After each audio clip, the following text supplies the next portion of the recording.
Okay, guys, I'm going to start. No one is here yet, but I'm going to start anyways because this is going to be a very long video if I don't. Actually, the whole purpose of this video is to dedicate this series to the 17 members.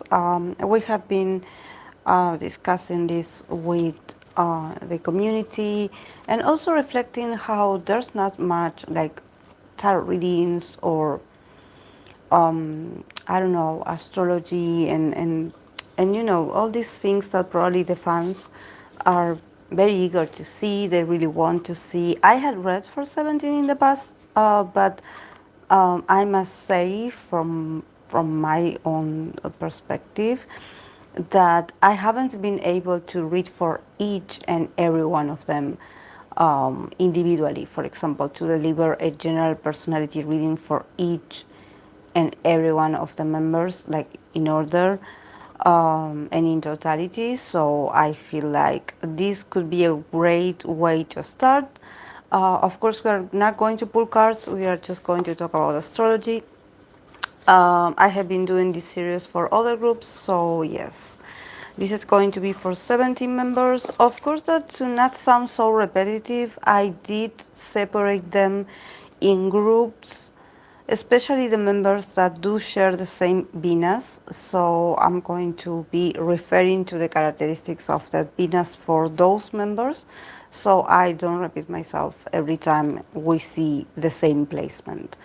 And when I say the same placement, of course, that this doesn't mean that they have it in the same exact place or house, because since we do not have their birth dates, like I don't think we do, like with the specific birth time and stuff. I don't think we can be that specific and accurate. So even though they can share the same Venus in a sign, it doesn't mean that it's going to work the same way. So yes. So the other day I used these cards to somehow show you the images of the different Venus, so we can somehow also like open our perspective, because astrology, since it has houses, elements, like and there's a lot of influences. So I think that it would be great to have some kind of graphic. You know, this is what I own. I don't have like fancy images to show you, but I guess this is what I can do. And the other day I did show you the card that showed Venus, but since a Venus card is with a sort of like naked lady. Hello, Mariana. It's just you and me. There's not much people here, but I was just starting because otherwise I'm going to be here forever if I wait for everyone to join. So, yes. Um, so in this case, I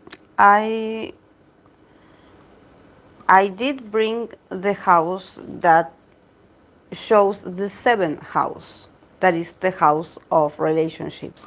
It's the house of Libra that is ruled by Venus. So somehow, so you can see, hello Agustin, so you can see the atmosphere of a Venus. You know, when we think about, in astrology, when we think about love, relationships, attraction, this is the sort of atmosphere, you know, that a certain sign can be found in. You know, you know, there's, there's two chairs, you know, there's a rose, everything is aesthetic, everything, the mood is perfect.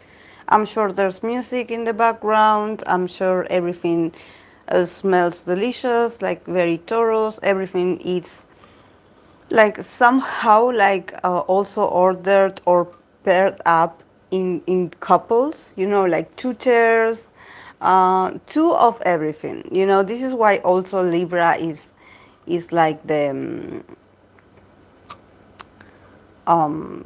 also is ruled by Venus, not only Taurus, because Libra is about balance, it's about the other. So, in a relationship, it's very important. And I mean, there are some some threesomes. There are some people that do include other people in the relationship. But I think that in this case, the most favorable thing that we can see accordingly to what allows us to be intimate with someone is for it to be two people, couple. This is why it's called couple. So every time you think about Libra, also Libra is balance, and Libra is, the scales in justice is two. It's two people. So, sometimes Libra placement people, they don't, like, somehow when they see someone alone, that I can say this, like, for example, alone represents one person. So for a Libra person, for example, if they are arranging a room and they see that there are, I don't know, two decorative items, one decorative item, they are like, oh no, there's something wrong in here. We should add one more, because there has to be two. There has to be two for it to be balanced.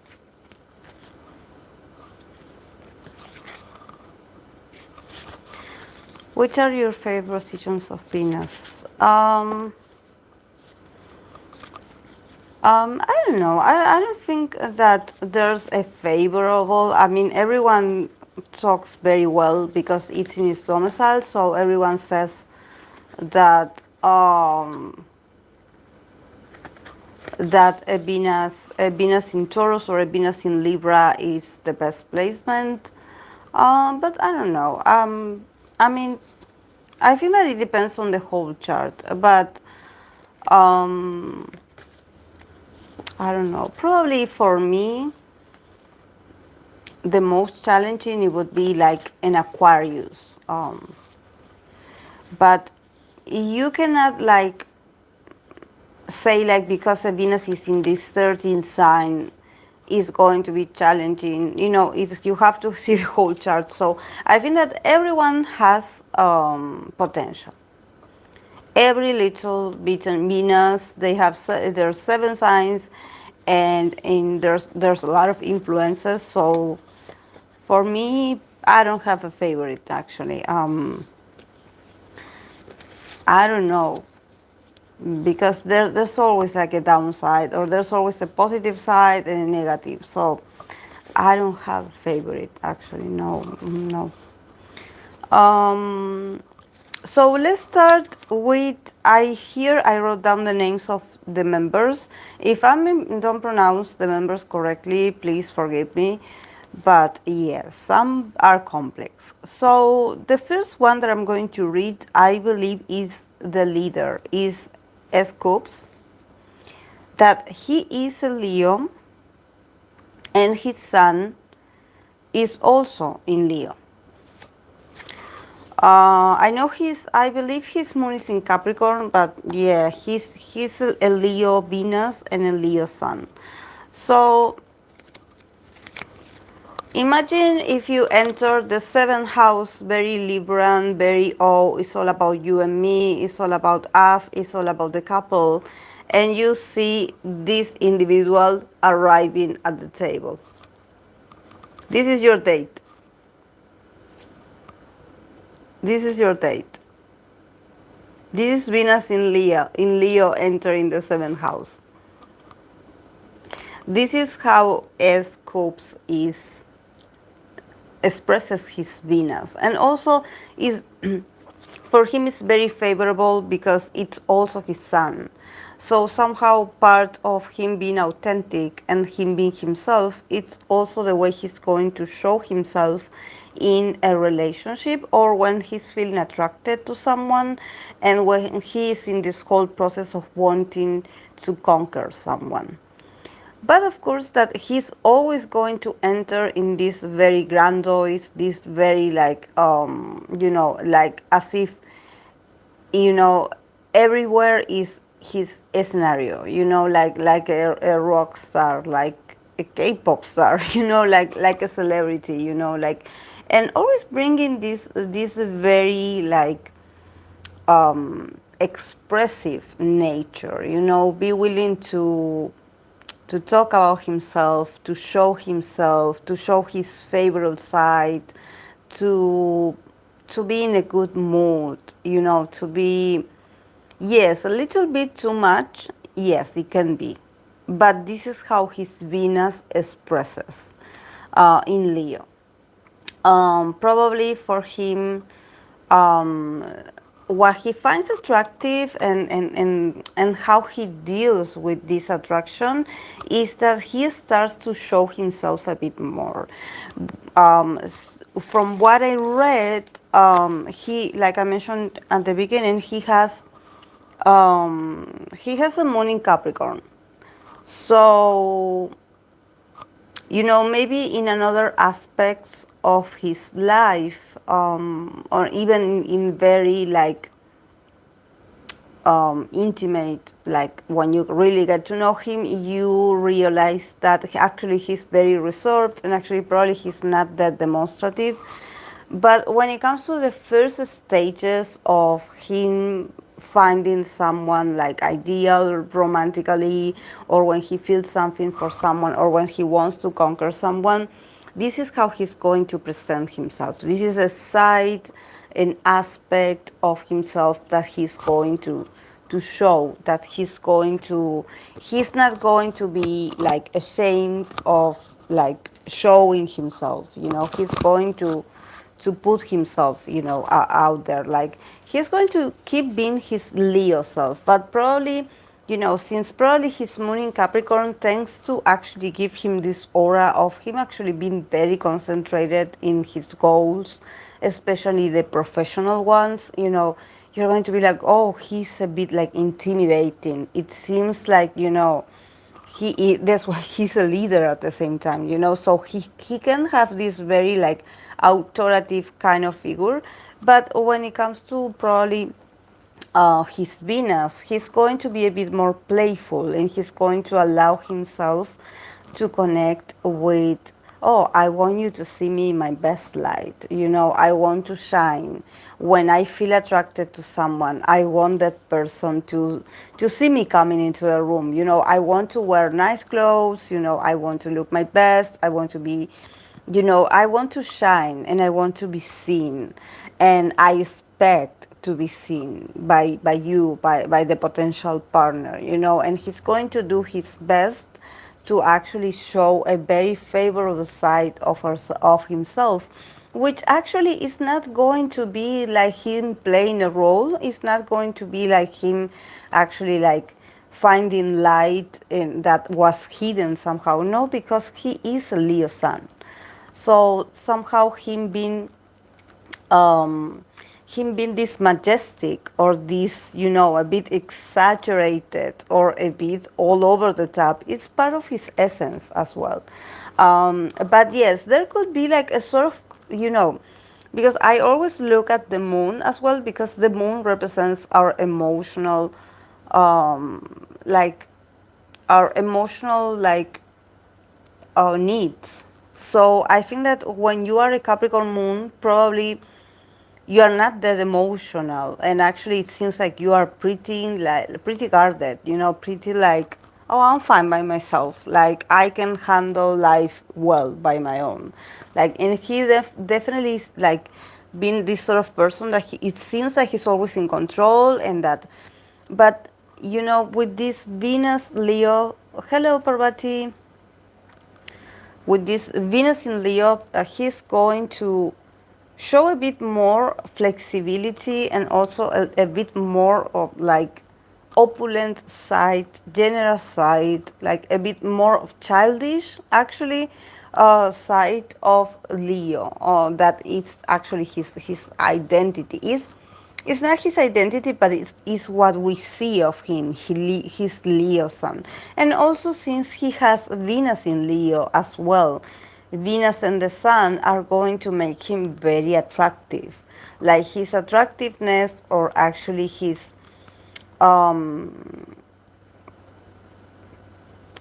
like there's something about his body language or the way he is that is just attractive, and maybe he's not the convention, the like the standard beauty, but there's something about the authenticity of his sun next to his Venus, that they are in the same sign, that allows him to be himself, and you will charm everyone, and anyone that you want, you will have them.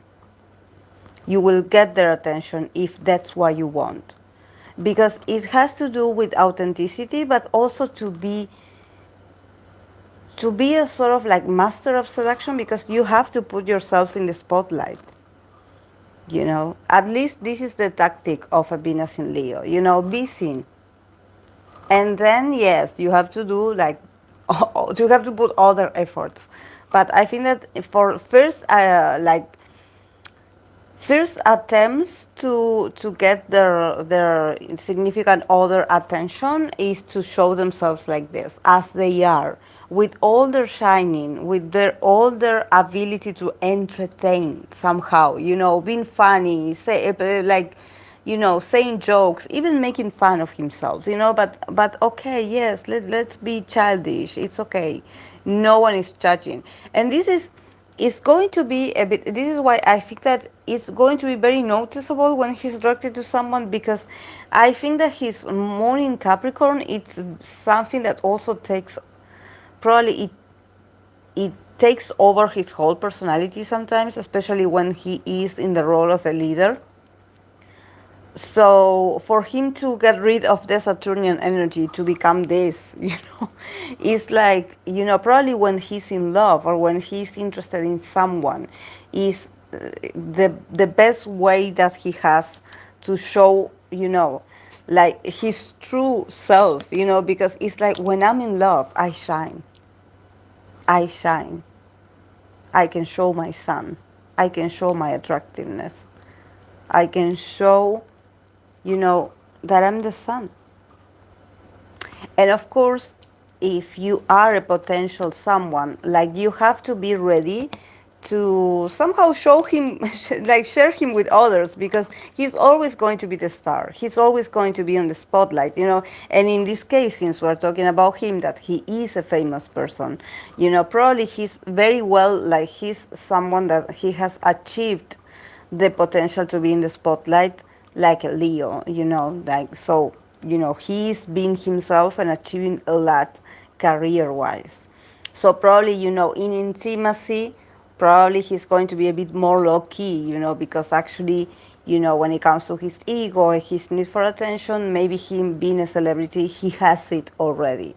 But at the same time, a Venus in Leo is going to be someone that is going to be very authentic and also would love to show off or show others that the person that he loves, or actually to talk about someone that he's attracted to. He's not going to try to hide it. He's going to enter like this. So if he's interested, just like any Venus in fire, you are going to notice it. It's going to be very, very noticeable how they change when they are around the person that they like.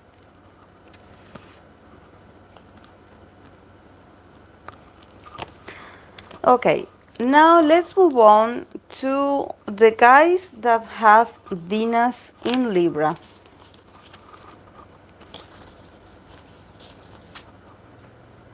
That is Jeonghan and Woozi. Jeonghan, I believe he's also a Libra, so he is a Sun and Venus in Libra. There's a lot of Libra in here. Oh no, he's not Libra, is he? No, oh yes, he's a Libra, but his moon is in Aquarius. Oh, a lot of air. A lot of air. Well, he's beautiful, so yeah, it makes sense. And Woozi, that I believe that Woozi is the Sagittarius one. He's the Sagittarius one, and his moon is in Aries. And he is a Venus in Libra. So yes, these two are very different people, different energies. So definitely the way they manifest the Venus in Libra is going to be very different. Um, but yes, this is them. You know, how are they going to show? How they're going to enter the seventh house? How they're going to enter on the first date? Like this, like a geisha. Like, oh, I'm so beautiful. Like, yes, I know I'm attractive. Yes, I'm beautiful. Yes, I'm, ready. I'm ready. I'm splendorous. Like, I am the vision of love. The vision. Um, Definitely, when we think about a Venus in Libra is the ability to somehow be the personification of love, to always like remembering, like reminding people of what is love, what is harmony, what is to be lovable, what is to be willing to love, what is to be attractive. I think that when I meet Libra people, you always sense this aesthetic. Like we see the geisha. They definitely take their time to show the best side of themselves. They are the ones that are always looking flawless. They always look amazing. They always wear the best perfumes. They do pay a lot of attention to details, and this is definitely like very evident when they are a Venus in Libra. When you are a Venus in Libra, it's not that they are in love with the idea of being in love. Actually, it's like it's not so much about who this person is. It's more about like, oh, I have a date. I'm ready. Like, I'm ready. I'm ready. I'm ready to be your lover. Like I, I don't care who you are, but if you want my love, you can have it, and we are going to be like this together, you and me. Um, so yes, Venus in Libra, it's like I think that part of their realization and then feeling a bit fulfilled and also yes full in life and a bit like accomplished. It's about relationships. It's about like who is my partner, where is my partner. Actually they do feel a bit miserable when they do not have a partner. um, Yes, Johan actually is beautiful. And here, yes, when I saw his moon in Aquarius, definitely that guy is very ethereal. Is like there's no way you can describe how beautiful that man is. How uh, I don't know. He seems to be like out of space because it's I never seen someone like him. Like I believe that the most possible like connection that I can do thinking of his image and his physical beauty is an anime character. Like thinking about a picture, a doll, a cartoon, but not a cartoon, but more like a beautiful um, figure, a beautiful image, like a very androgynous, very beautiful. Yeah. Yes, and yes, he because like this, I believe he's a representation of a geisha in the body of a male, because if you had watched, and if you haven't, I definitely do recommend for you to watch documentaries about geishas. There's one that I watched a few years ago. I don't remember exactly because I'm sure that now, because the internet is full of information, maybe we have a lot. But there was one that you would accompany the whole journey of a female in Japan, like of her like actually becoming a geisha. And it was like, it wasn't like the movie, like it was drama free, it was very realistic, and it showed you definitely the whole process of you becoming this. of you becoming this. And it's not just putting makeup and the clothes, that it takes a lot of hours of preparation. It's a lifestyle, it's an attitude. Everything has to be perfect. Every little detail has to be taken care of. And this is not, details coming from the perspective of a Virgo. No, this is details coming from the perspective of beauty.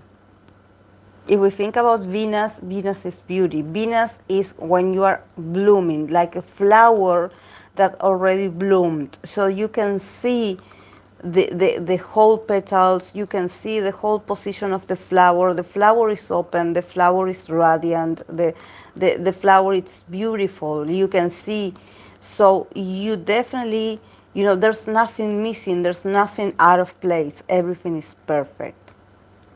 So this is a Venus in Libra. Is one of my favorite members in the group because he's very diplomatic and intellectual. Yes, and also I think that this is something that probably for the people that we have a lot of like different energies, sometimes we forget, and we sometimes we take for granted Libra's diplomacy, and we sometimes mistake it for actually not making your decision, and not making your mind about anything, and actually like being like a bit like shallow and superficial because you are not taking a side. But sometimes you do need people that do not take sides. You do need people that are there just to keep the balance. And maybe you take them for granted, but just wait. Just, I don't think we would survive a day without people being diplomatic. If we didn't have people that would be like the mediators and the diplomatic, I think that we would end each other's because it would all be about, oh, my desires, what I want. I don't care about the others. I just want what is mine. I don't care if I hurt your feelings. I'm sorry. I'm not sorry, actually. So I think that we all need the diplomacy. And also we all need to see Libra, Venus Libras. We all need to see them. I think that because they are the representation of art. They put so much effort into looking their best. And yes, it's to attract. Yes, it's to get attention. But not attention of like, oh, please worship me. No, it's like, oh, I really, like, do you really like me? Like, am I attractive enough? Like, am I your type?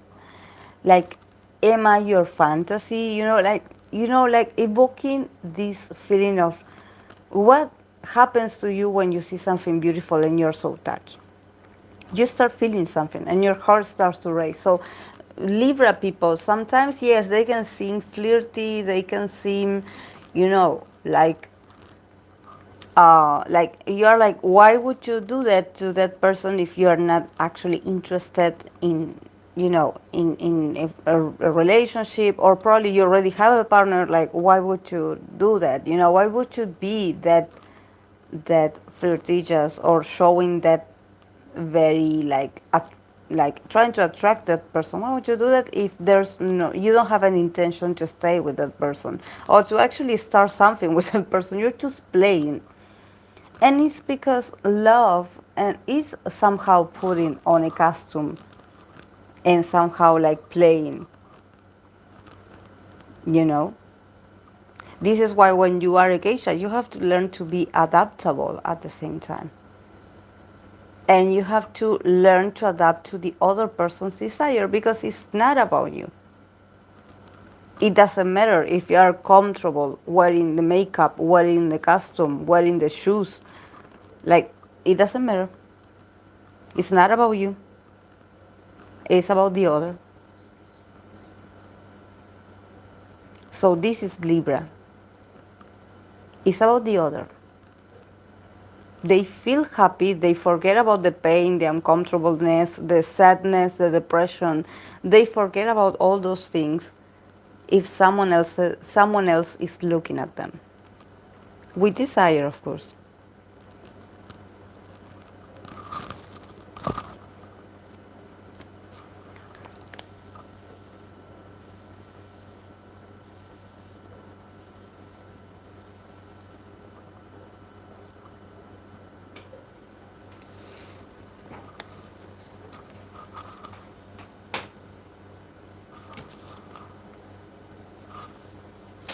But yes, like we were saying, in the case of John Han, for him probably it's easier to, to be this, to be, oh, okay, like yes, like my role here is to personify beauty.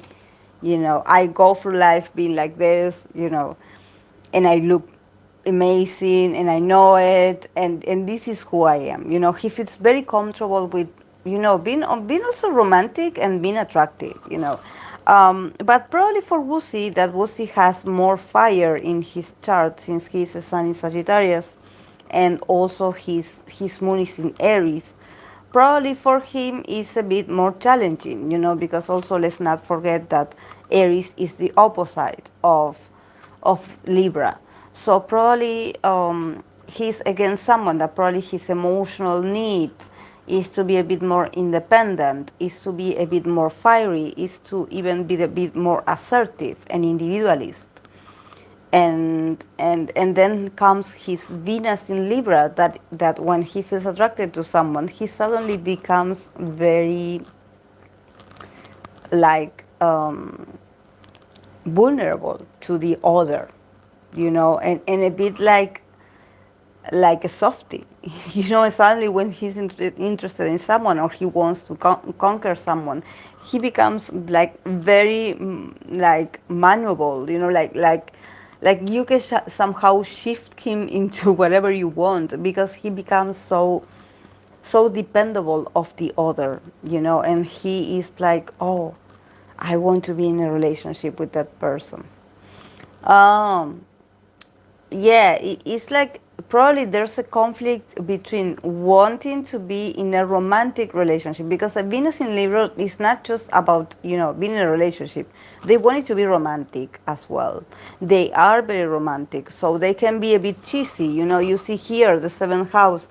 You see everything is beautiful. Everything is luxurious. Well, for a Venus in Libra person, everything has to be aesthetic, like everything has to be like in the mood for love. Nothing has to be out of place. So for them it's important to also like to show their most like loving side. And also, if he is a bit fearless in some aspects in his life, a bit of someone very masculine, probably when he is interested in someone, he becomes a bit of a romantic, and he just, he becomes softer. He's very attentive. He's like always willing to hear what his partner wants out of him. So he's ready to mold, and he's someone that he can like actually become a fool in love, especially because his other energies are going to fight him, in the sense that they are going to put resistance, and he's going to feel a bit different, like what's going on in here. Like I'm not usually like this is not who I am. But somehow his Venus in Libra is going to make him like be a bit irrational, because love is not rational. Love is something that just takes over you, and for him it's like this. He's going to become whatever his partner wants him to be. So is it like being vulnerable? Yes, because you become selfless. So probably for him it's going to be a bit like, what's going on with me? And that's how he really is going to notice that he really likes someone. You know, probably since he's an artist, probably writing love songs, writing lyrics that has to do with love. That is not necessary for him. He can be a whole poet. Venus in Libra, they are the poets, the ones that they write the greatest love letters, So definitely he's going to be like, he's going to learn a lot in relationships, because Venus in Libra, somehow they feel fulfilled once they are in a relationship, because they somehow, it seems like their whole life it depends on the relationships. and also the development of their personality. But his moon in Aries probably is going to be a bit on the resistant. He could have his moments where, he's going to fight back a bit, like he's going to realize that he's becoming like too dependable, and he's going to try to resist it a bit. But at the end, a Venus in Libra, they give in. Hey, Hilal. Um, so, and they also they love romantic people. They love very feminine people as well.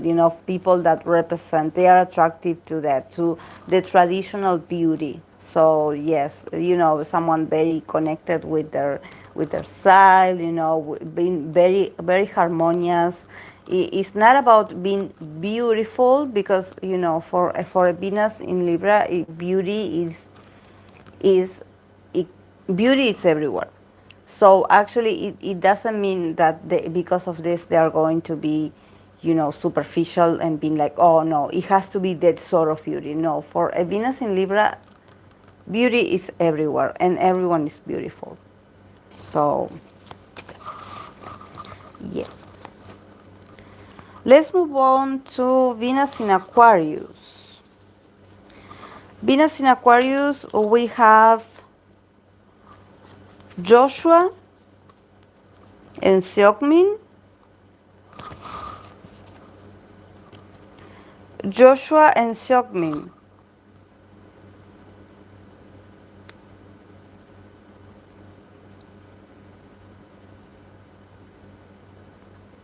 Joshua is a moon in Taurus, and Seokmin is a moon in Cancer. Oh, and Seokmin is also in Aquarius. So he has Venus and Sun in Aquarius.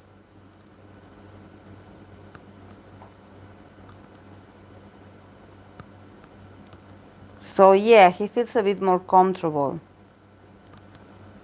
He feels a bit more comfortable with being this unexpected.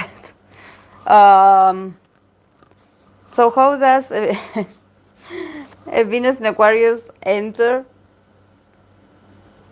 How does he enter the seventh house? He enters like this. He enters like this.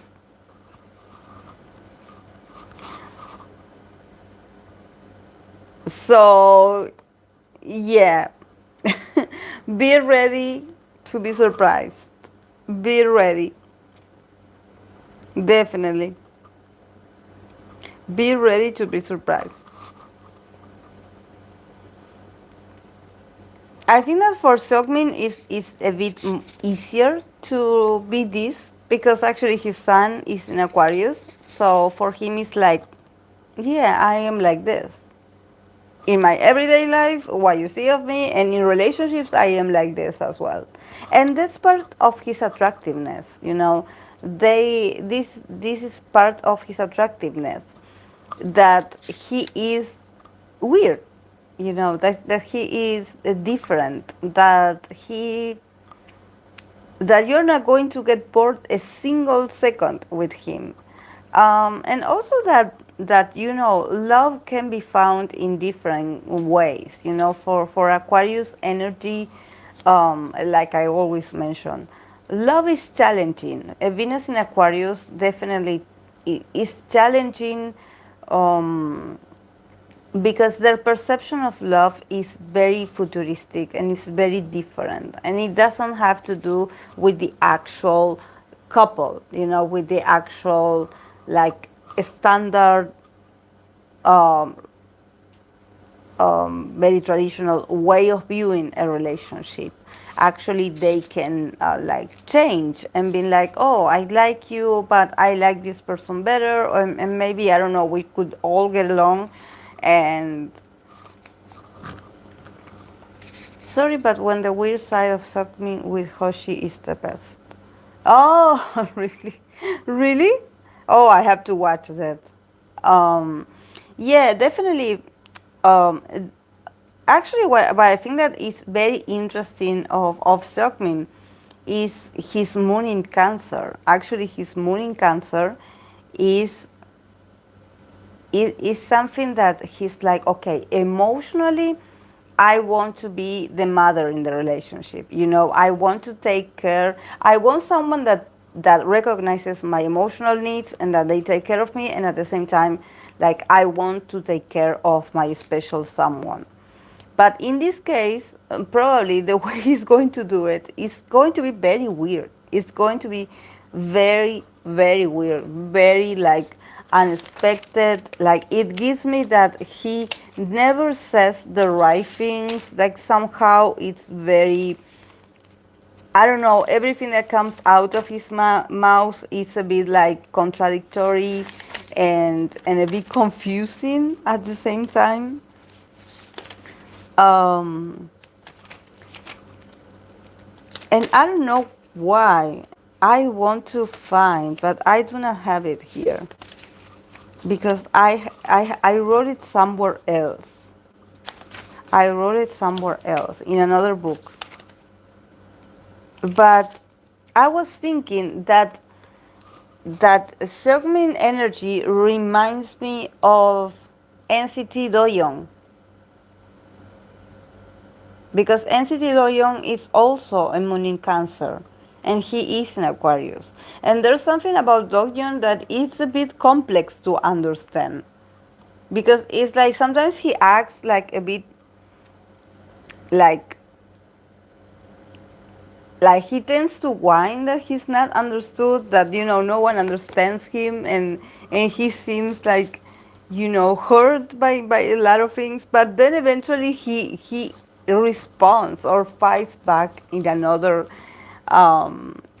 very funny way. So when you think that he's hurt or he has taken something serious, like definitely it has hurt him, he shapeshift.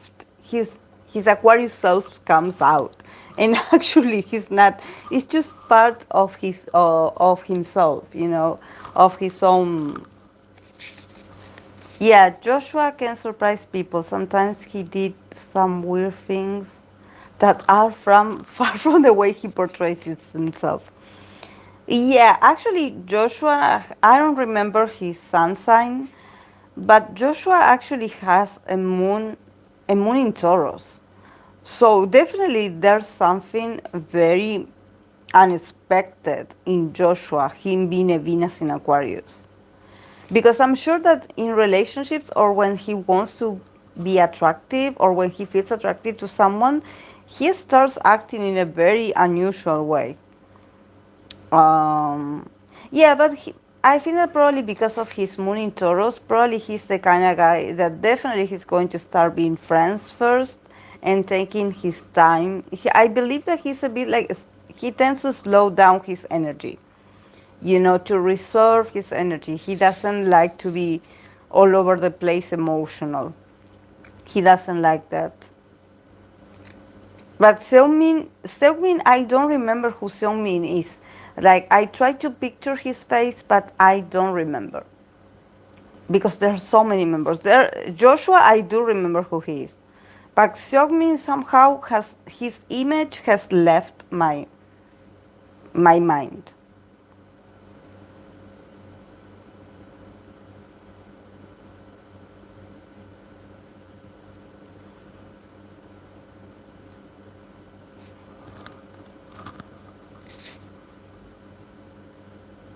Yeah, Joshua looks so elegant, sober, reserved Capricorn man. Oh, but he can change completely to a real funny. Oh, DK. Oh, that's the reason. Oh, that's DK.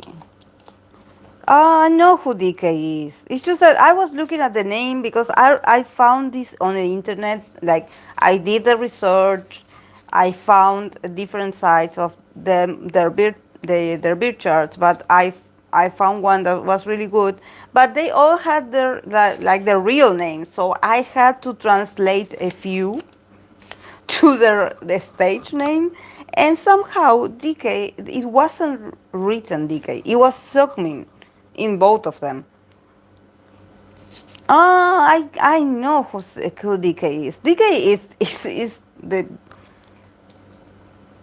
it's like a very like his voice is beautiful. Like I love him. I mean, they all are amazing, but his voice I love. I love particularly. Um, now I picture him. I was like, who is this guy? Why don't I? It doesn't Seokmin doesn't ring a bell. Like I know other Seokmins in other group, but in 17 I was like, who is Seokmin? Yes, he is in Aquarius, and his Venus is in Aquarius. But you know, the thing that definitely caught more my attention is his moon in Cancer. You know, definitely you shouldn't like I think that yes, they can be funny and actually like being very like acting a bit weird, but for example, I sense that for Seungmin with that moon in Cancer, probably he is a bit of he wants attention and love. So probably for him, if you are someone that you are emotionally like attentive towards him, you know, and but at the same time, him being in, yeah, I think that he, just like Joshua, they would try to play it safe. In the sense that I don't think that they would confess their feelings unless they are sure that there's a possibility of reciprocity. Because I feel like yeah, they can act very like, oh yes, I'm independent, I'm original, I'm an Aquarius, I am free spirit. But when it comes to relationships and their emotional needs, I sense that they want to play it safe. So probably their Venuses, even though it's in Aquarius, it can somehow become a bit traditional. Um, because of their emotional needs, especially DK. DK with the moon in Cancer in there, it doesn't matter how much he portrays himself as being independent and different and just detached. I think that he tends to fall in love like very easily because he's a very sensitive guy. He's very sensitive. And in the case of Joshua, he goes for the safe. For the safe, yes, he's a bit traditional. Yes, but yeah, they can show this Venus in Aquarius once they are in the relationship as well. Actually, so once they are comfortable in the bond, they show these aspects. You know, it's like to say Wusi and wrote Jihun. Normal to be confused. Men with moon in Cancer and Taurus are so nurturing and sensitive.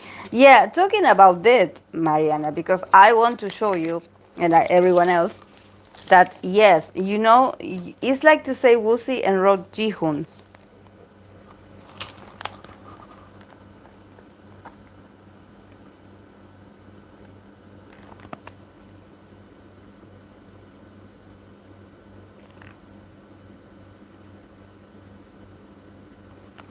See, this is the version, the first version that I got because I compared two different sites. I wrote Jihun because that's what it said. And then I found another one that it says that he was Wusi. And I had to figure out that myself.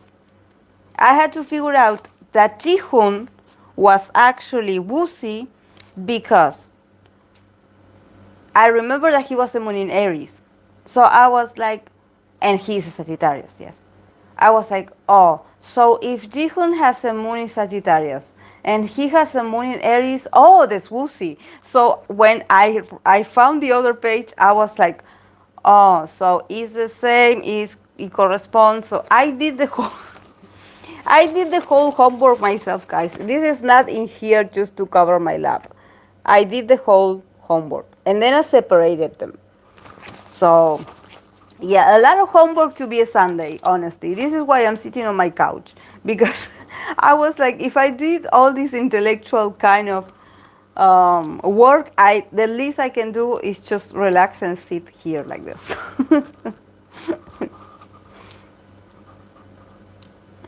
If you see Jisoo, it's not it's not Blackpink, it's Joshua.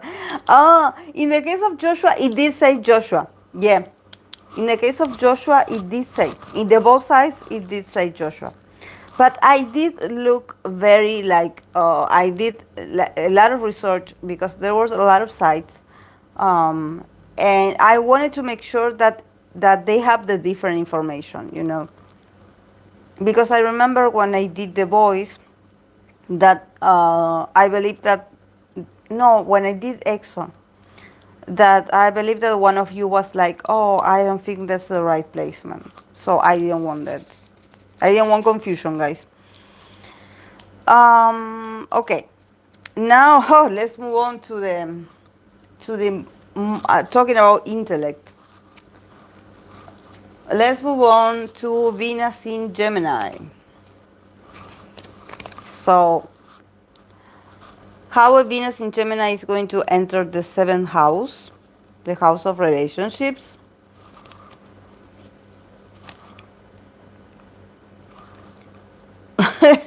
With two different people, with a lot of talking about research,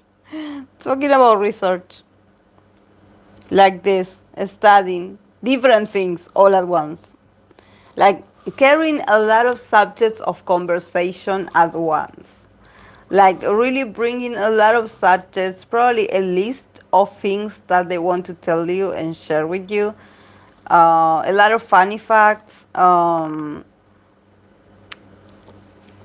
Yeah, very, very entertaining. Very entertaining. And in here we have the most concentration of 17 members. We have. Oh no, it's not. No, wait, it's not. It's not the most concentration of 17 members. You have three. It's Jun, Hoshi, and Wongu. The three of them are Venus in Gemini.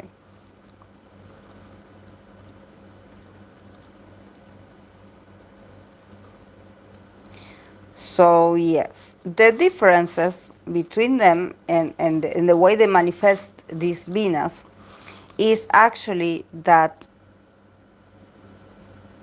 June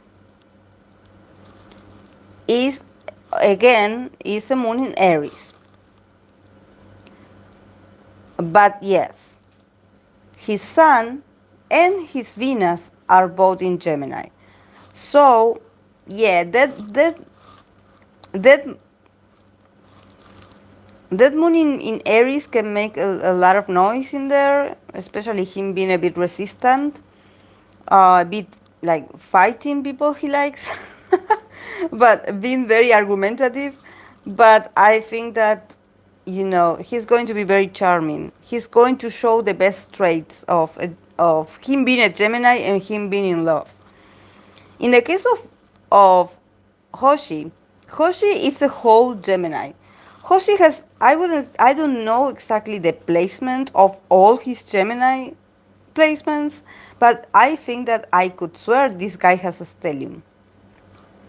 He has a lot of planets in Gemini. A lot. So he's Gemini all the way. Gemini all the way, all the way. Like I get anxious just to think about it. I feel anxious just to think about him. I get a bit like agitated. Like, oh my God, does this guy stop? Like, is he talkative, Hoshi? Since you know him better than me, I know who he is. I know who he is. I seen him. I seen his individual works. He's amazing. But maybe you had watched like content. What I can say, this is the reason why I somehow I know their faces, is because I saw 17 in the soup. And to be honest, and this is my opinion only, I enjoyed more 17 in the soup than BTS in the soup. But of course, like I am aware that if there wasn't BTS in the soup, there wouldn't be 17 in the soup. But I thank God that they decided to do 17 in the soup because I had so much fun watching all these people because there were so many that it was so entertaining. I love it. I love it.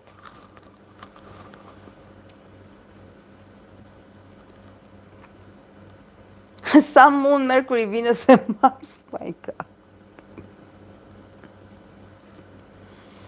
He is a guy that actually, when he says, "Oh, I'm a Gemini," he literally is a Gemini. He literally is a Gemini.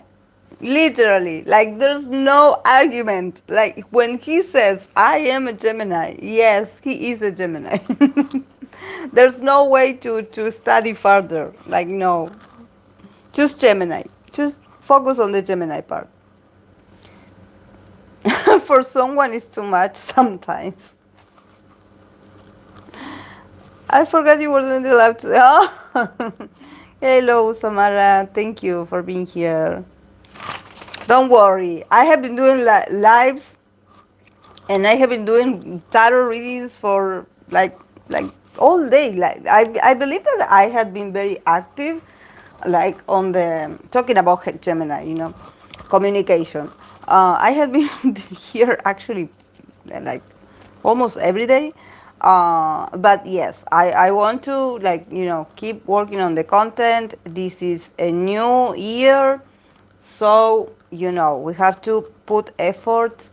It's just that I was thinking, guys, and I was like, I cannot come out with because I would like also to have another social media where we can all like hang out, talk about astrology or tarot. I don't know. I would like to, I don't know, do some pick a card readings, and all for you because in here in the channel, yes, we talk about our favorite idols and groups and I read for them. But I also would like to read for people. There are people that are asking me like individual readings, personal readings for them, some questions or some advice for the week. And I was like, what in I cannot find the right social media to do it because in I tried Instagram. Yeah, yes. Yes, our time zones is it's like I want to create content and so you can like just like Instagram, you can watch it when you are online and you can interact when you want to. But you know that in the past I did try to create an Instagram page, especially in English because I have mine, but sometimes in Spanish, and people just not everyone understands.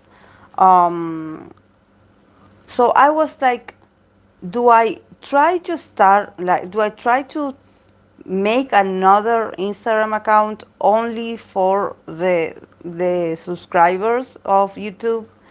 And in there I can, do some dynamics for you, pull some cards, pick a card or a card of the day as an advice, or some tips for the tarot readers that are beginning, or to show you my decks, and I was like, what is the best app to do that?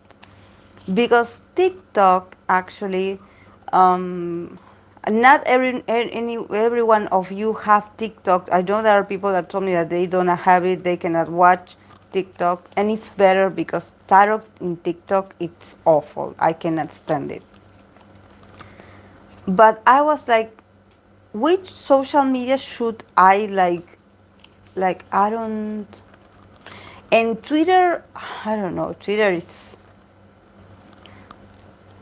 but I could try. Yeah, I mean, if you guys would follow, like, would subscribe, I could try to be on Twitter. But yes, I would say Discord it just requires organization. Yes, yeah.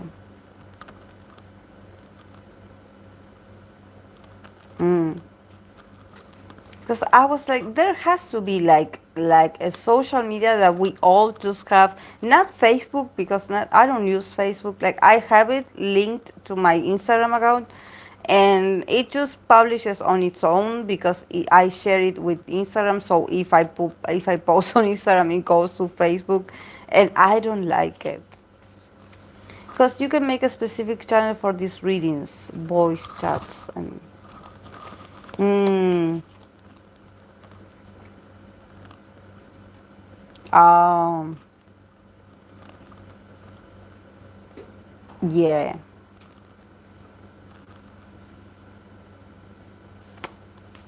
Yeah, because on Instagram, honestly, I don't know if people don't use it or what. I did get requests on Instagram from some of you, but I think that if I say that I have like 6 people from here is a lot.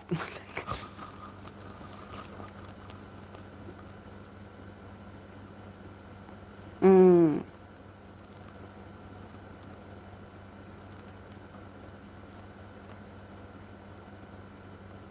Yeah, yes, yes,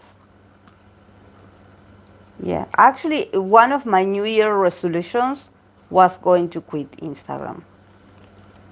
Like really, I was very like this close to deleted it for, from my phone.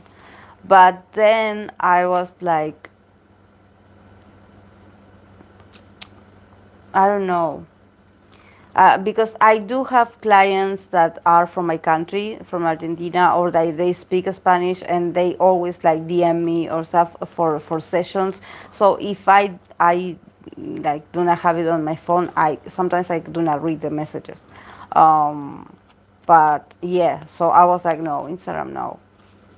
But I should try to do the detox. I think that it would be very healthy. Because you say that if I try on Twitter, it's going to be too much tumultuous. Do you use Twitter, guys?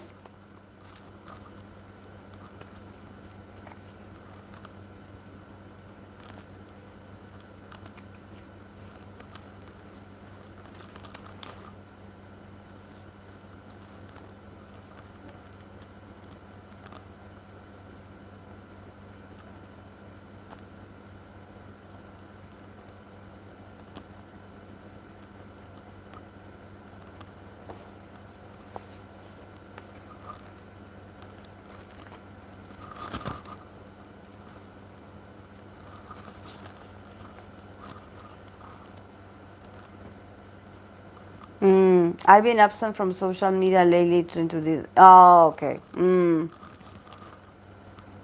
Oh, yes. Ah, okay. Yeah, so I can do it on Discord. You're right, Samara, about this. Yes. Yeah, I think I should. Yeah.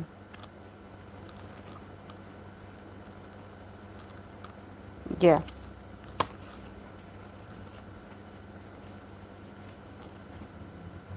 Mm. Yes, Mufe. Yes, Muffy. Totally. Mm.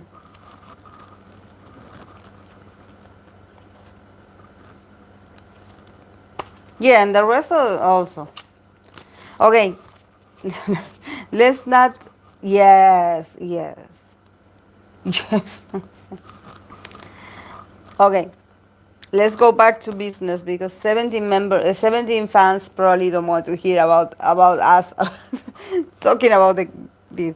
But yeah, thank you guys for the advice and everything. I really do appreciate it because sometimes I'm like I don't want to do something and then be like, oh, like I don't know how to manage this. So yes, like let's keep it simple. um, and then Wonwu. Yes, he has Venus in Gemini, but he's again. Oh my God. Um, And he has his moon in Leo. Mm. So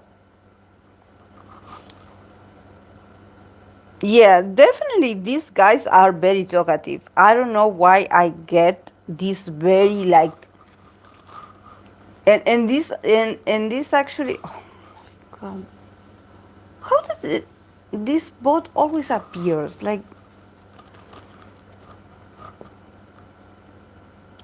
you know why? Because I feel like I don't, and this doesn't have to do anything with astrology, but when I see their names, I get like really like anxious inside, anxious, like, oh, if they like someone more than, yes, let's talk, let's communicate, let's see each other, they are very like impatient, very impatient. I sense that like the level, this free really get me like wow, like stop a bit, like stop it. They take over the the whole, I think that a date with them would be really interesting actually, because they know about everything. They have an opinion about everything. But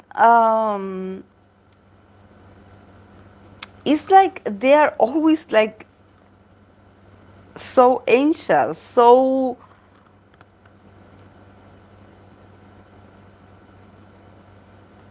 and when they like someone, probably they will tell everyone. They will tell everyone. Is if you want it to be secret, and actually I'm surprised that these guys, they don't have dating rumors yet, because they don't have boundaries about what they say. They are very like, oh, I want to tell you something. I want to tell you something. I want to tell you something. I sense their energy very, very like this. Very like, oh, I have to, I have to say something. I have to, I need to let it out. I cannot keep it to myself. Otherwise, I'm going crazy. So,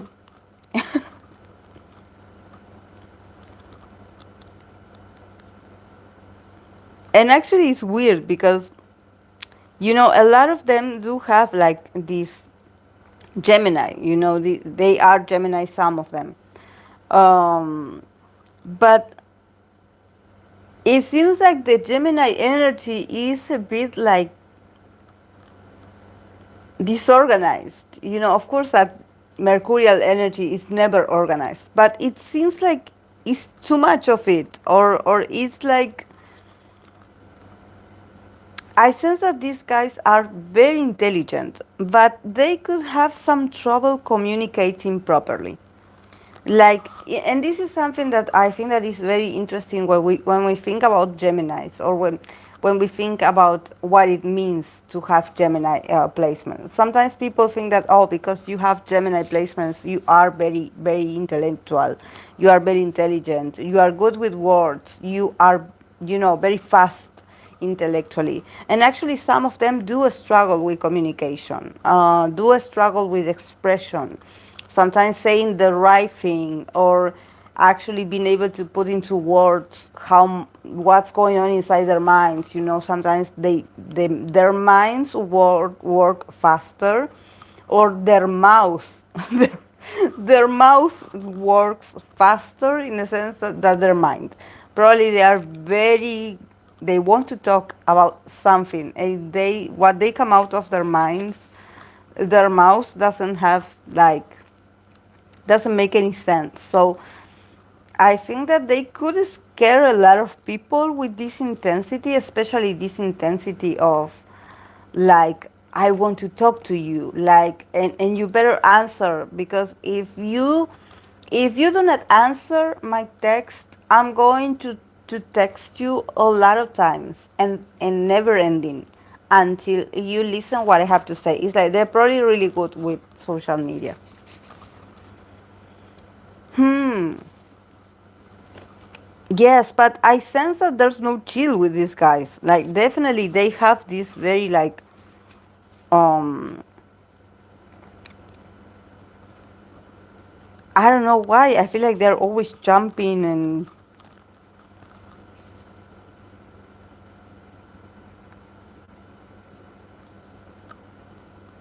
Yeah, and that you shouldn't take seriously what they say.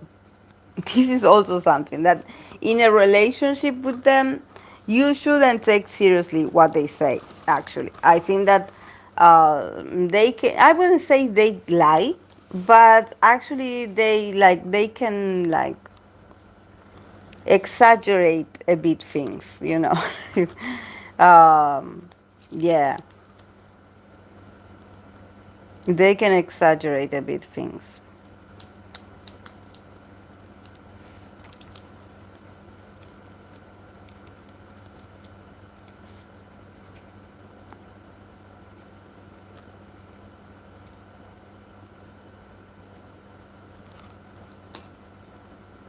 Hmm. Yeah. And also not having the possibility to, I feel like they cannot sit down. I don't know why. If you see the seventh house, all pretty and very well organized. I feel like this would be like, I don't know, like Twister, coming in here, like making a mess, like disorganizing everything, confusing,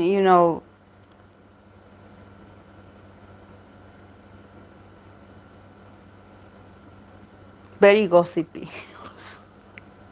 very gossipy, very gossipy. So if you are kind of reserved, like a Venus in Gemini, I don't know.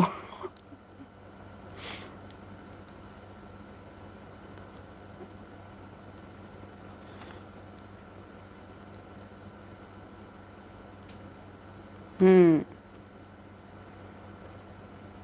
Yeah. I want to see these three together. Like I don't remember, like I know their faces, but I want to see how they operate around each other. They are bad influence for each other. But yes, talking all the time, talking non-stop. If they like someone, talking, communicating, talking all the time, all the time. In all communication, in all shapes and forms.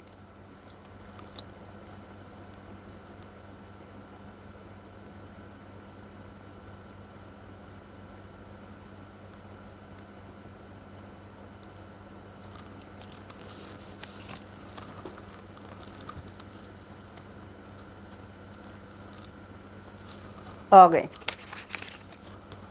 let's move on to Mingyu.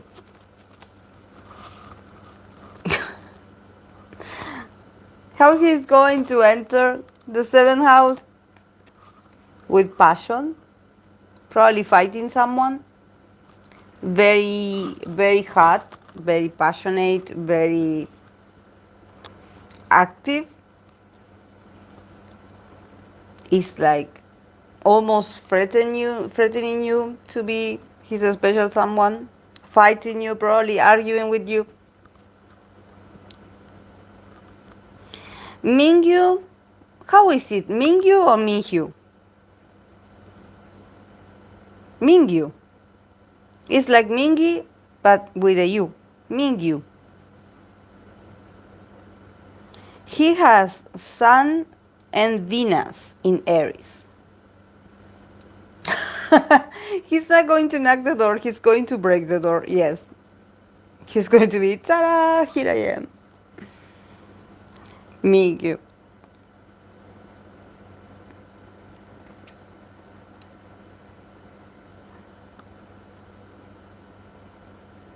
Very strong guy.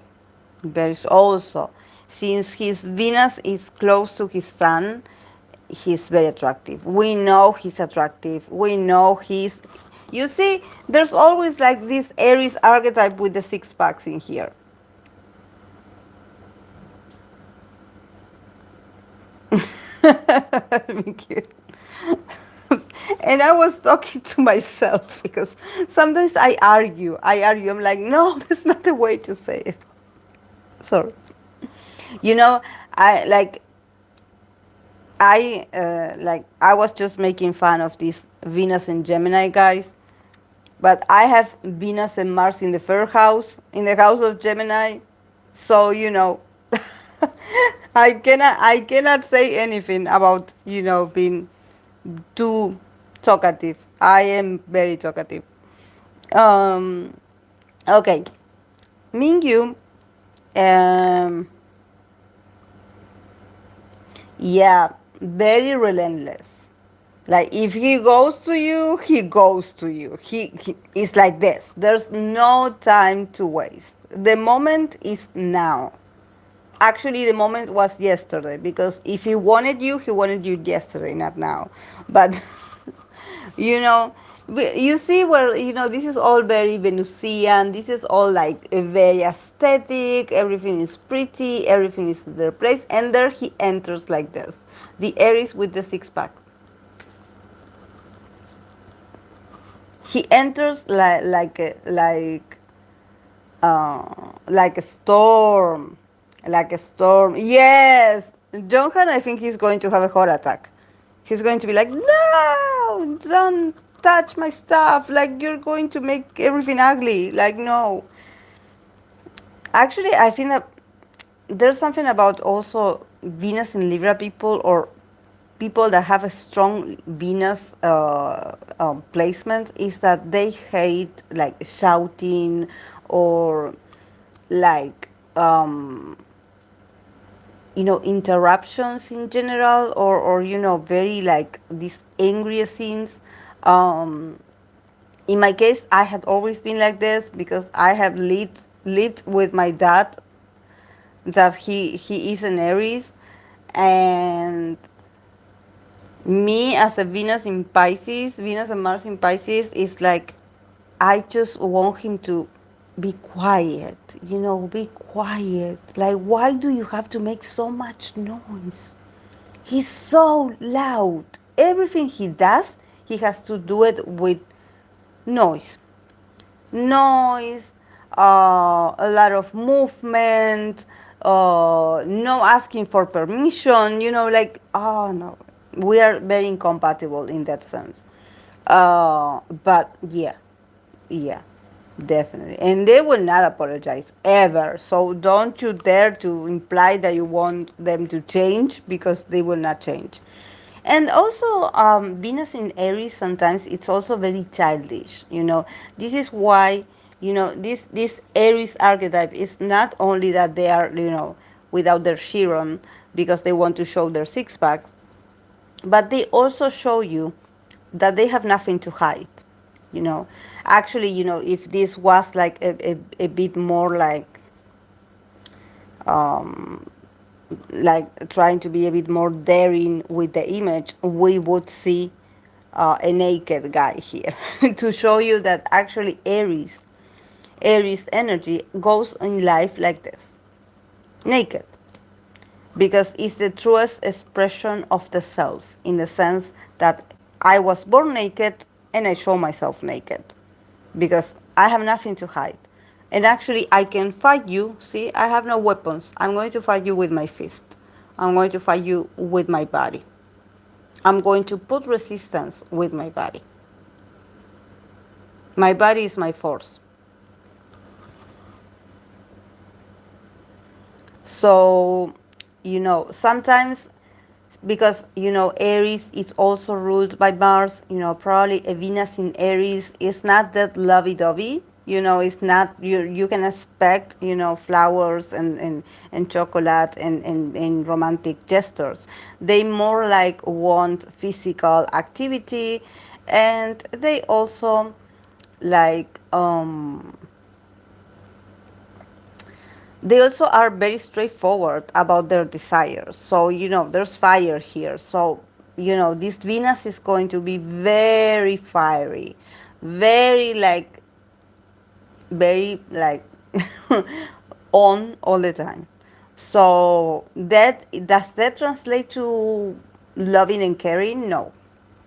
That translates to the initiation of a relationship, uh, the first like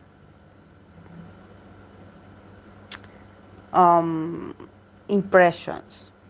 This is why Aries people, they tend to love, they tend to like really fell in love at first sight. Actually, I say at first last, but because I think that it's about last. You know, they fell in love with what they see more than, oh, I think that that person is very thoughtful. It's I don't know, has nice manners, or is very intelligent. No, they are like, oh, they're hot, I like them. Oh, that's attractive, I like them. You know, they are very like on the physical. So to be honest, Venus in Aries, if you are the romantic type, I wouldn't recommend it because they act fast. So you better decide what you want because they already know that they want you, and they are ready. They are ready, um, but they are ready for other things. Not so much for the, oh, let's wait and see if the relationship develops, how we get along. They have no patience in that sense. And I believe that he's the only one that has that placement, that moon in Aries. Very tumultuous, very like, um, also very honest about what he wants. I mean, I don't think he lies to people like about his desire and about what he finds attractive. Of course, that he's a moon in Pisces, so even though his Aries energy can give um, this image of the very tough guy, you know, of the guy that is very confident and that he really knows what he wants and he's going to get it. Sometimes his moon in Pisces can actually make him a bit like indecisive because, you know, Pisces is ruled by Neptune. Neptune is the planet of, you know, daydreaming, confusion, you know, that everything that you see is real. So they can be a bit misleading as well.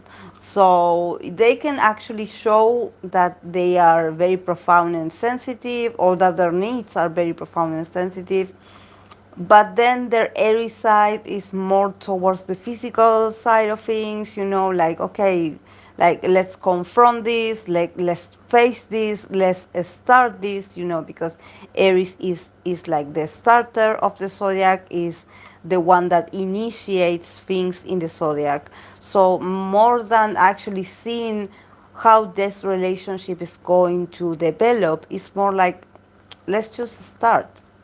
Let's just start the contact, the connection, and then we'll see where it goes. But they are not interested actually in seeing where the relationship goes. They are more interested into acting from that initial attraction, you know.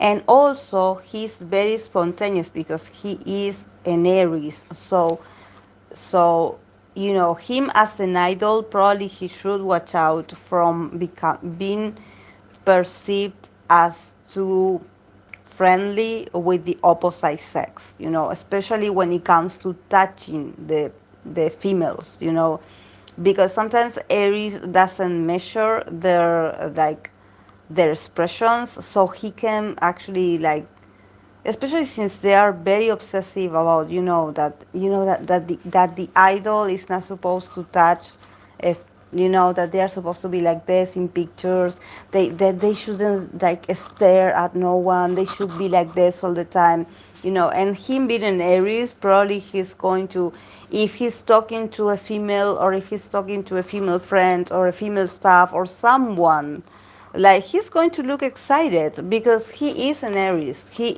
is someone that, yes, he feels, he breathes, he's a human, you know, he has fuel in his vein. And he's also someone that is very authentic, and probably is very noticeable. You can see it in his face when he likes or dislikes something. You know, he's very like um, expressive. So, you know, this is why I always tell you guys, I definitely fear for the sun in fire kind of people, idols, because it mustn't be easy to hide their expressions, you know, and how they act accordingly to what's going on in that moment, because I'm sure everyone is going to misinterpret things about them, when they are actually being themselves. So, or actually just not wanting them to be themselves. Okay, now yes, let's move on to, yes, now is the final, like, this is the most shared placement in a sign by 470 members. That is Venus in Capricorn. Venus in Capricorn. Venus in Capricorn, the members that have it are Mingao or Minghao. Is it Mingao or Minghao? Minghao, Seokwan, Vernon, and Chan. The four of them have Venus in Capricorn.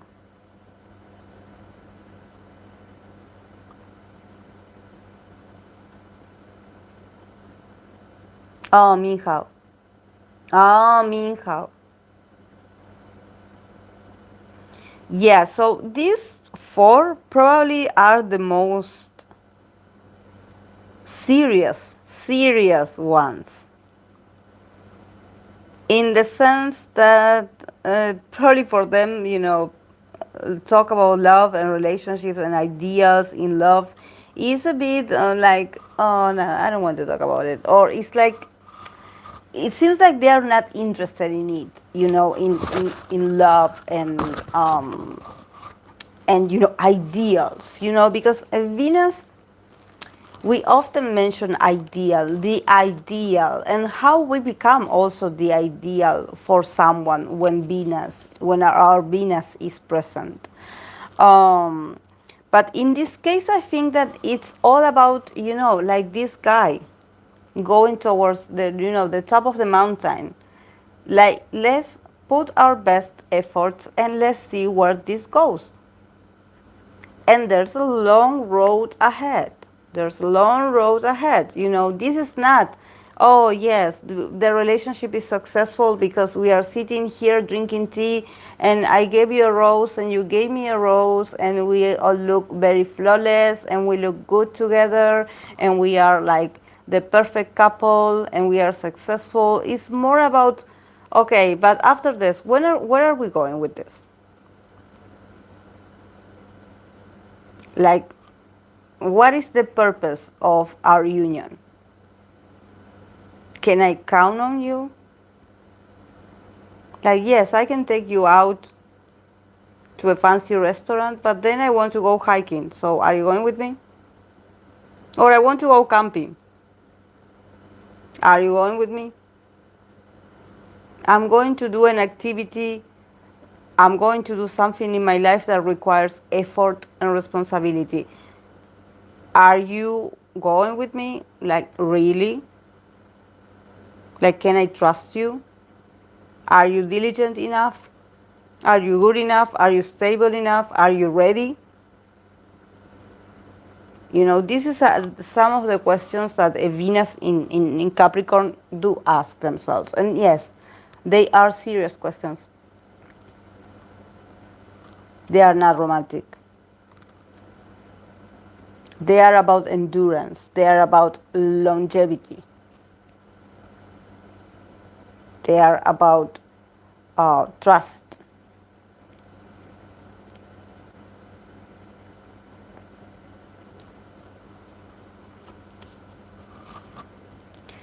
Definitely, the four of them do have it. Some of them, it's a bit more recognizable than the others, especially, well, for Minghao, it's a bit like, yeah, because I believe he's a Scorpio one. He has a moon in Aquarius, so probably when he talks about his emotional needs or actually, what he finds attractive or what he wants inside his heart, he's someone that probably he jokes a lot or he tries to be funny or he tries to be witty or give an answer that is original and different, and he actually doesn't go that deep.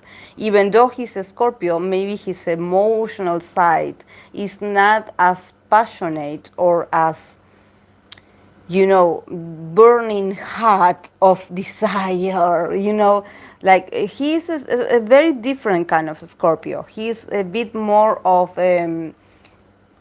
philosophical kind of a Scorpion. For him, it's not about passion, it's more about, yeah, a mix of tradition, but also like he doesn't want someone that is boring, or he doesn't want to get boring when he's in a relationship. He probably wants, you know, to bring a bit of, I would say, drama to the relationship. Not drama, but yes, to make it fun, to make it like exciting. I don't know what he does give me the impression of this type of Scorpios that are a bit more on the Sagittarius side. But definitely I can see him like, hello, Ivan. I can see him more like, yeah, like he acts like he doesn't care about relationships, or that actually, like, yeah, he doesn't have a type. If you ask him, oh, what's your type? Oh, no, I don't have a type. Like, anyone can be my type. You can be my type. Or not anyone can be my type. I don't have a type, for example. Trying to be like a very confrontative, also very daring, and also a bit of a rebel, trying to look very to sound very smart, like, oh, like I'm not going to give you, and also resistant, like you don't know me. And this is very Scorpio also, in this place of like not allowing you to get to their mystery. They're like, you're not in control of the situation, I am. So I'm not going to give you the answers that you want. And actually, that moon in Aquarius is actually very like, it somehow disconnects his intense nature. He probably expresses his intensity in other areas of his life. But when it comes to emotions, probably he's a bit like blocked. He's a bit serious, actually. It's like half serious and half not serious. Like he still doesn't know. But if he has to choose at the end someone to share his Venus in Capricorn side, is going to be to find a long-term partner. And when I say this also sounds very very Aquarius. Partner, not spouse. Partner, an equal. An equal. Possible a friend that can become a partner. Someone that can come with me, that we both can climb the mountains, that we both can rely on each other. That is not going to be glamorous, because he possibly tends to put people to the test. And Venus in Capricorn puts people to the test. Not everyone can make it. It's like I told you. It's like like a job interview. When you think that you made it, there's another instance that you have to pass somehow, another test. So yeah, you have to show them that you are the real thing. Because he's no fool. He's very intelligent. In the case of someone, well, someone is a Capricorn. So, there's also, like I mentioned, for the other guys that also have Sun conjunction Venus. So there's this sense of, since the Sun is in the same sign as the Venus, when they are attracted to someone, the traits of that Venus is also shown in their character. So they will not change that much. When they are in a relationship, they are going to keep showing the attributes of the sign.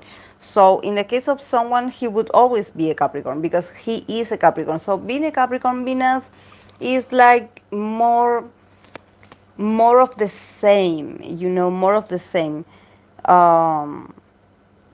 It's like, yes, I'm tough. Yes, I have standards. Yes, I am picky. Yes, I want the best of the best. Yes, I don't do like, like I don't care the flashing lights. I don't care, how much glitter you put on your hair, like I want the real thing. I want the real thing. I want a real person, someone that, very earth. Probably he's attracted to other Capricorns, for example, Capricorn females, someone that shows stability. I think Minhao has Cap rising. Yeah, it could also be like a possibility, but remember that because there's something about his moon in Aquarius that is like ringing, is taking over the whole reading. I don't know why. But Aquarius was initially also ruled by Saturn. So if he has, besides his Venus in Capricorn, if he is a Capricorn rising, there's more concentration of this, like, yes, I can be inflexible because I have Capricorn energy in me, but at the same time, I can be unexpected and I can actually confuse you. Like, I would add, to these pictures, I would add this when it comes to describing Mingao's energy. I would add this because it seems like if you talk about his Capricorn energy, you cannot like forget about this, about his moon. His moon is very present. Especially, he loves to challenge people. He's very smart in that way, and he's very original. There's something. He's a genius, actually. Very intelligent person. Very cunning, like a Scorpio, but not a Scorpio, not so much a Scorpio. Like in the sense that he can look you in the eye and definitely tell if you're lying or not. Like, but there's something more about his Aquarius moon trying to take over the reading. Like, and in the case of someone, yes, I think that someone is more traditional. Like, yes, since his moon is also in Virgo, so for him it's all about hard work. It's all about like you really showing him that you have potential, that you have a career of your own, if that's possible. I mean, I think that he wouldn't want someone that is clingy. He wouldn't want someone that he has to support, like financially, in the sense that probably he's attracted to someone that has a career already, someone that has a lot of things going on in their lives, and that they just happen to want a partner because I don't know, they want to get married, they need to get married because I don't know, family, like but I think that he could potentially be like a bachelor for a while, like actually being single for a while, because also let's not forget that whatever Virgo touches, Virgo placement, sometimes it makes the person a bit too critical and sometimes a bit like too nervous, too much into their minds, too much into details, and they cannot relax. And if you add that he has also Venus in Earth and he is an Earth sign, there's a potential of him not being very flexible, when it comes to actually like acting as if he's a know-it-all, and actually people like being a bit like, oh, you're not that pleasant, like because I don't think he does it in purpose, but sometimes his intelligence or the way he seems to be in control of everything, sometimes he does scare people off, you know.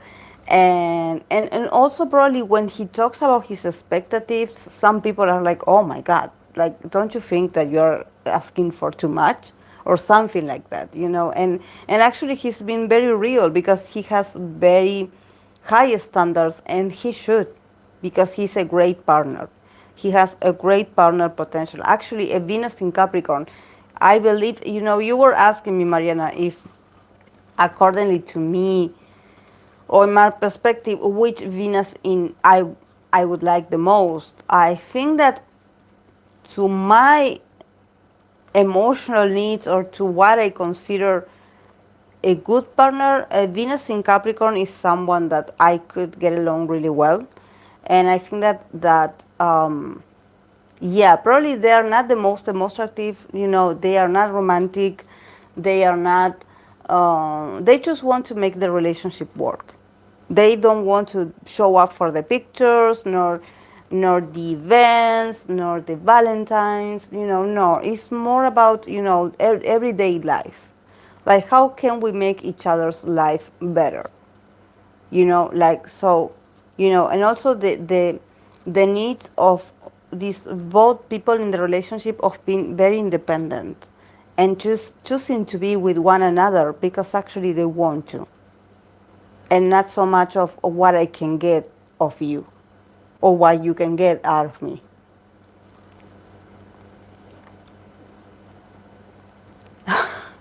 I thought you wanted Venus in Scorpio a while back. I guess you peeped the crazy.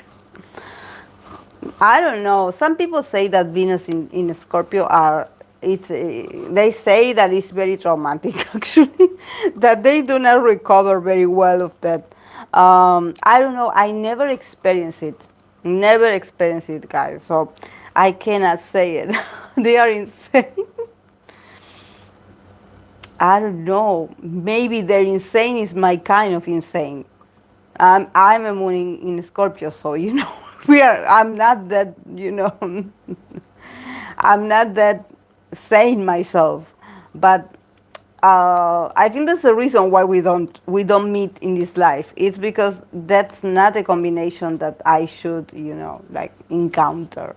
Um, which actually is very surprising because I have dated a lot of Virgo Virgo people, and they all had Venus in Libra. And actually, there's a lot of Virgo people that have Venus and Mars, or Venus in Scorpio.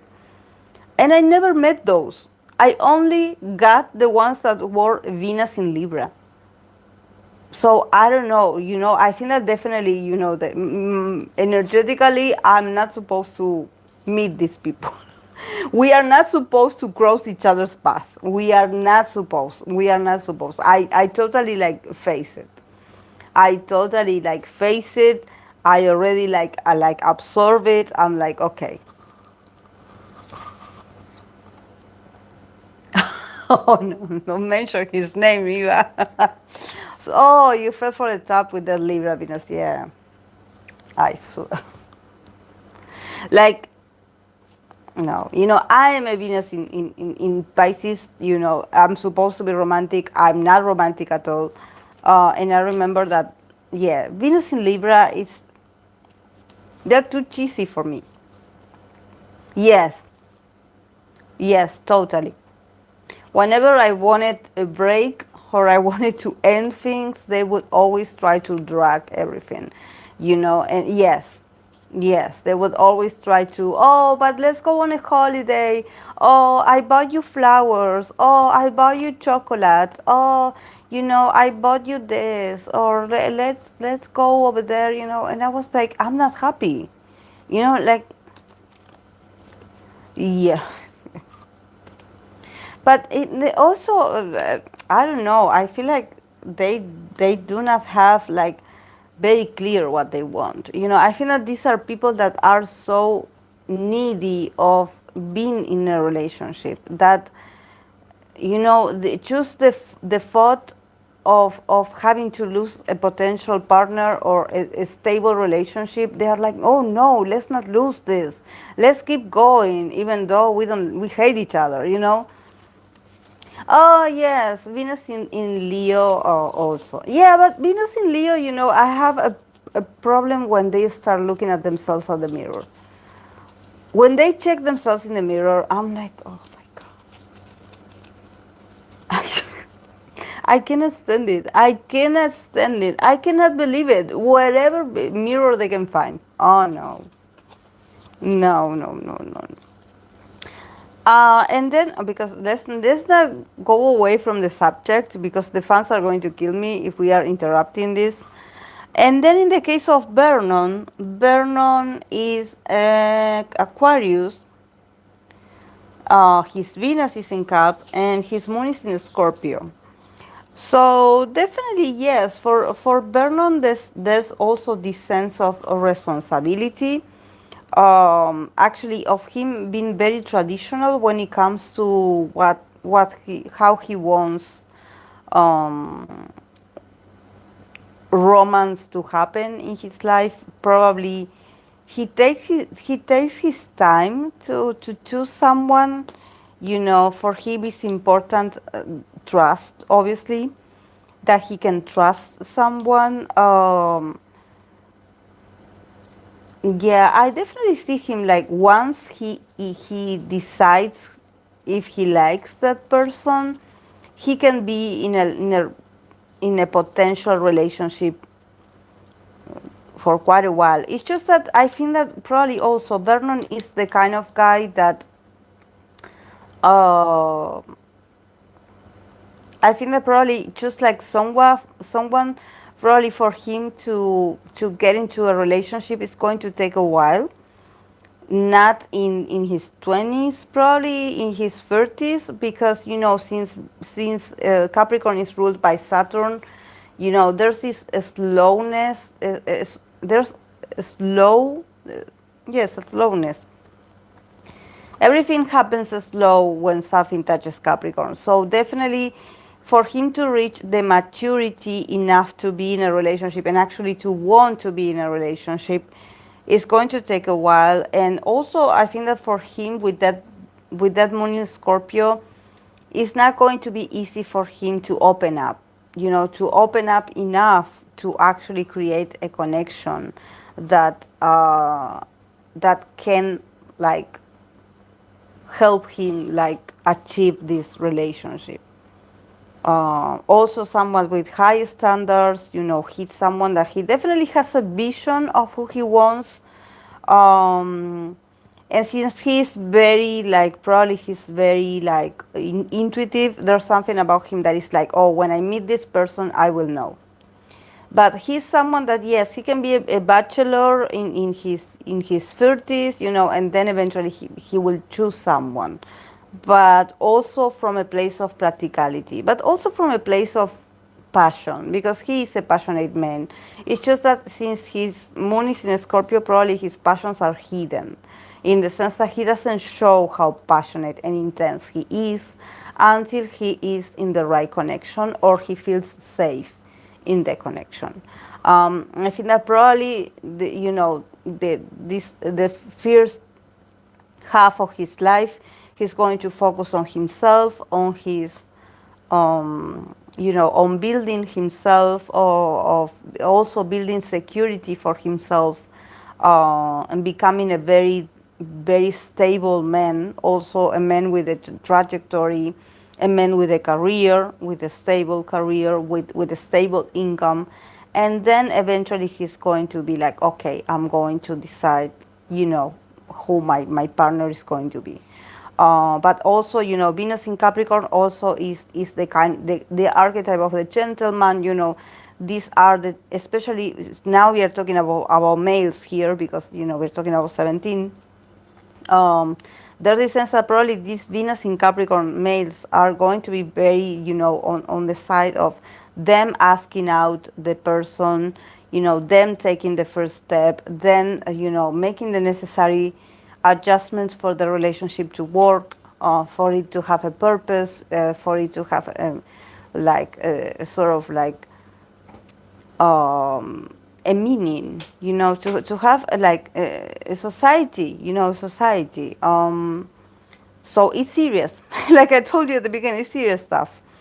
Then we have Chan. And Chan, who is Chan?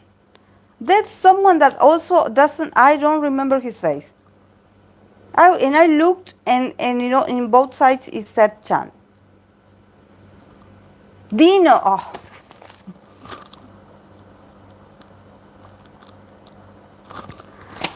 oh my. Damn you, internet. I knew someone was missing. How could I not notice that it was Dino? I was like, who is Chan? Mercury, yes, the magnet. You know? Who is missing? The magnet. Yeah,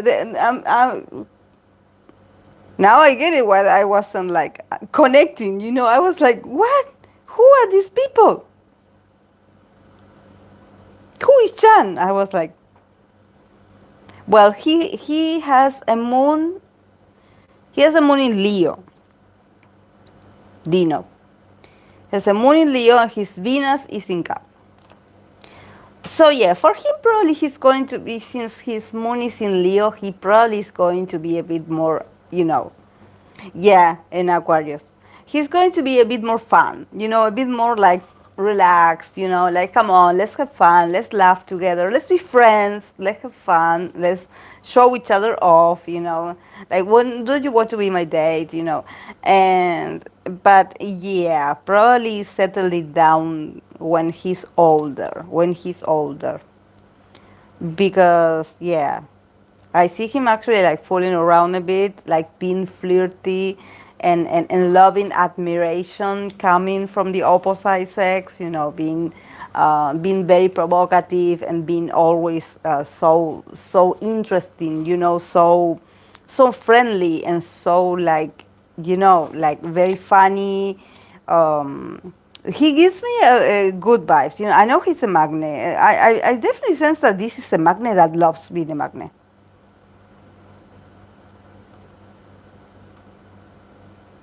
But is he shy? Is there a possibility that he's shy? That he doesn't show that much, that moon in Leo of his? That he's a bit like.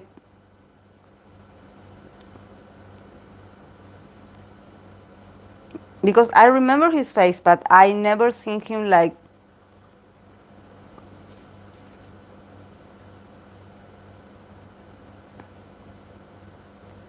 Pretty charming. Mm. Yeah, but when they are all of them, does he stand out, or actually he prefers to be? Because he seems like he has a no soul. Like he could like act like a magnet and actually being like a bit childish, but I think that he doesn't want to. I think that he wants to be seen as mature.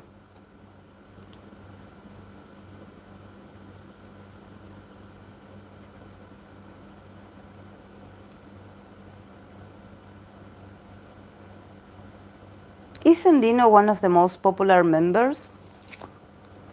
Or am I crazy? I think one of the most popular members is Mingyu. Mingyu, Vernon, the ones with the English names. Well, not English, but I mean, I don't know much about popular. I just know that these are the names that come out often when I see 17 members. But Dino, I know who he is. I remember him, but I never see him interact with others. And I don't know why I feel like his Venus in Capricorn somehow like influences him to act older than he is. Almost as if he looks like a Capricorn. Does he look like a Capricorn? Does he act like a Capricorn?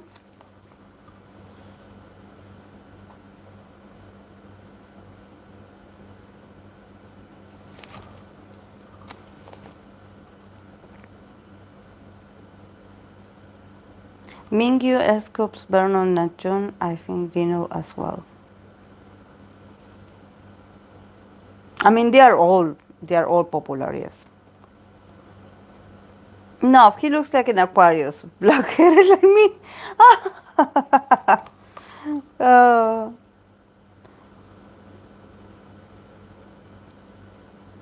but does he look like he is the youngest? Like really, does he act like he is a spoiled magnet, or does he act like he's older? That's what I want to know.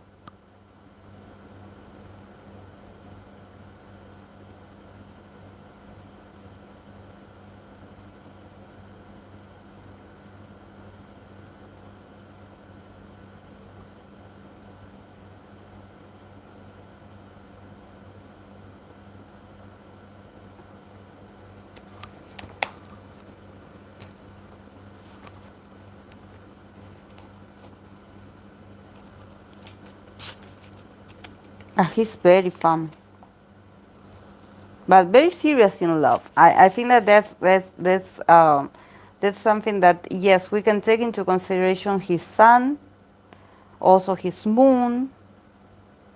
But you see that Vernon is also an Aquarius, and yes, Vernon is also original, um, but you know I think that for Dino it's more like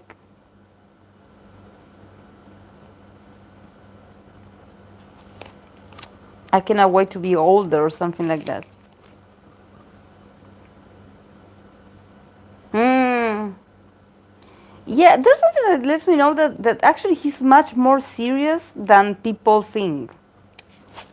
Like a very structured and actually that you know that it's not that people have to clean after him or something like that. He knows what to do.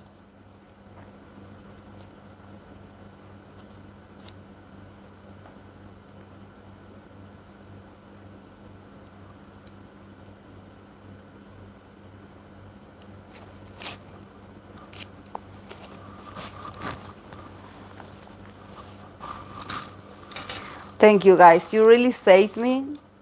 You really saved me because I was like, who is Chan? Who is Chan? I was so lost. I was so lost. I was like, maybe I don't know them all like I thought I would.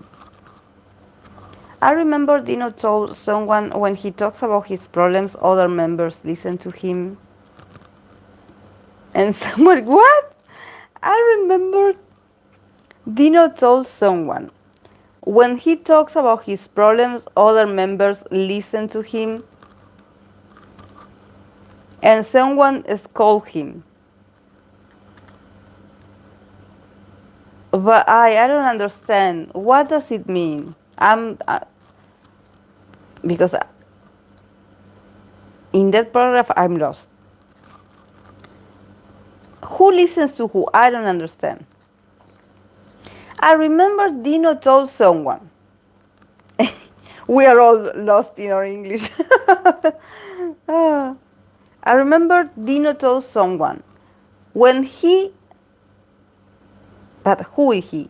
When himself, when he talks about his problems, other members listen to him. And someone scold him. But why? I don't. Oh, sorry. It's very Sunday, guys. Our brain cells. My brain cells, not yours. And also this thing that is stuck.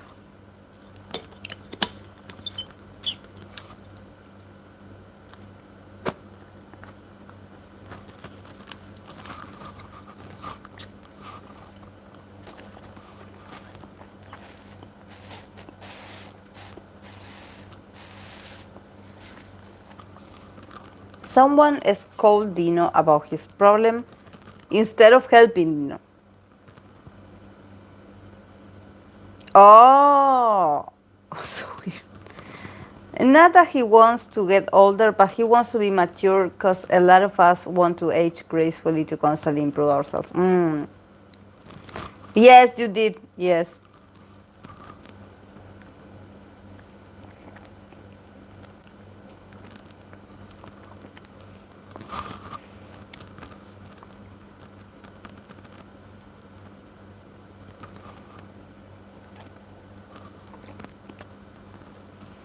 But it's interesting because we got to know them a bit and the differences, you know, that's important because, you know, we can have the same placements and actually not, you know, like show them the same way.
Sorry, I don't know much about Dino and Vernon. For me, are a bit complicated to understand. Yeah, yeah, I think um, it's just that I'm happy that, for example, I can differentiate them because they are a lot of members. Honestly, there are a lot of members, and these are not like members that you're like, for example, like NCT, that you're like, oh no, because they're going to be separated, or they're going to be, seven here, five here. No, it's all of them, and I'm really like, I think that this also says a lot about their identity as a group. That even though you probably know more about one than the other, but you do know who is who. And I think that that also talks about the charisma of each one of them, because in such a large group you can lose yourself actually. You can actually go for like, oh, I don't know who this member is. Like, I know my favorite, for example. Oh, I know this duo, but I don't know about the others.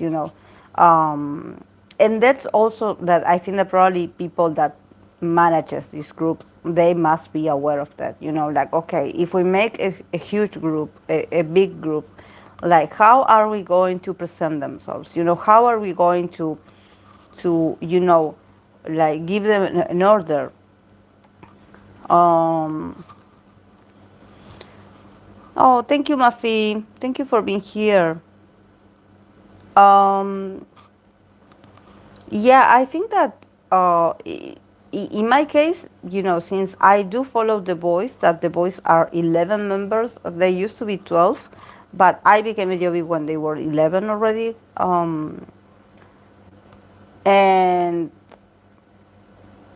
And they had this sort of guide that I think that it was A to the C, that it was like A to the boys or something like that, like a sort of ABC of each member. And that was very like interesting, the way they show each member, with the concept, or with a sort of photo shoot, and with the small phrase that represent each other, like different personalities. And I think that definitely you have to be, because there's, wait, definitely there's like an advantage of having a lot of members, that actually it's very attractive to watch them perform, because of all the formations that they can do, because there are a lot. And they have like very outstanding performances. um, but also you can have this thing when you get lost actually in like who is who. So somehow, if you create a large group, you have to be able to give each one of them an identity, and make sure that the audience do not forget about their identity. That not, and we know you have your favorite, we know you have your bias, but yeah, like the others are here giving it all as well. So I know that probably there are companies that they just don't care. They just pull a bunch of people together, and they're like, okay, guys, do your best. Like, may the best visual win, or something like that. Just show your charms, and well, like a popularity contest. Um, because sometimes you do have it, even in the groups that don't have maybe 10 members or 11 members. You have groups that have like very few members. And you would think that people would like be able to appreciate them all. And actually no, because the solo stands actually always are like somehow fighting each other, fighting each other, like, oh yes, because I like more the Magne line, or I am a fan more of the Hume line, and there's like a separation. So if the groups that have fewer like members, they go through that. Imagine if you have like 11, 13 members. So I guess this also lets you know the quality and also the talent in each member to be able to be remembered. and also to be appreciated, and also the fandom's ability to embrace all the members, even though yes, you can have your bias, yes, you can have your favorite, but you know, the appreciation and the respect, because like I tell you, your bias wouldn't be able to shine if there weren't other members supporting him.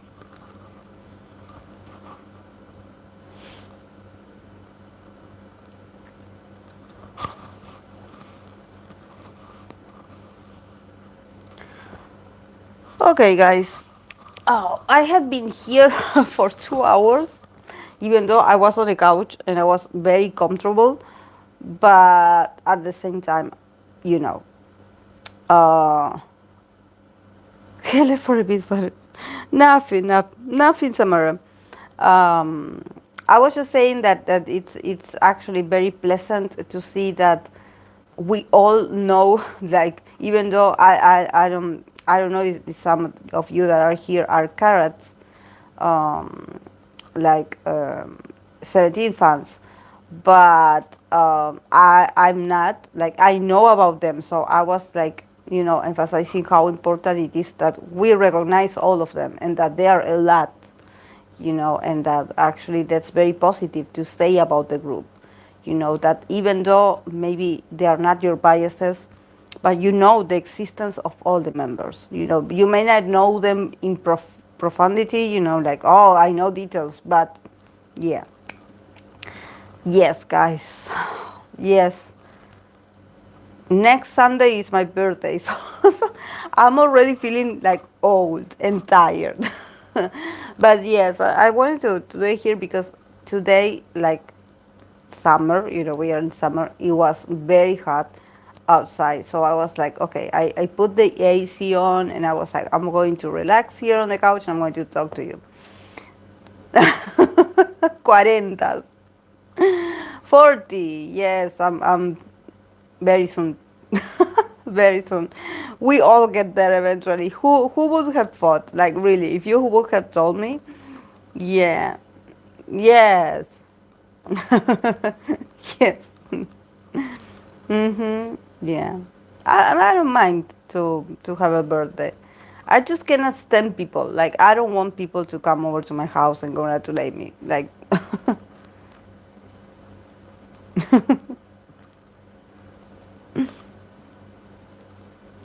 but yes. So yes, guys. I'll see you. Yeah, I don't know. I don't know. I'm going to be 38, not 30 yet. You know, I'm still 2 years ahead. Like, but oh well. Like, I don't know. I guess, you know, I don't feel like like that age. Um, but